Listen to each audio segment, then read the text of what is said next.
લ્યો આ પાથું ને વેલા હર પાસા વળજો. અમર, માતાજીએ મારી જીત જોઈ સદા ને સાકાર દર્શન આપવાનું વસન આયલું છે.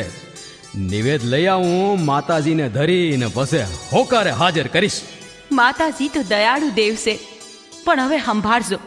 જ્યારથી માં ચામુંડે તમને સાકાર રૂપે દર્શન દેવાનું વસન આયલું છે ત્યારથી તમે કોઈને જવાબ નથી દેતા. જાણે પાછું ઘમંડ આવી ગયું છે. ગમણ તો આવે જ ને.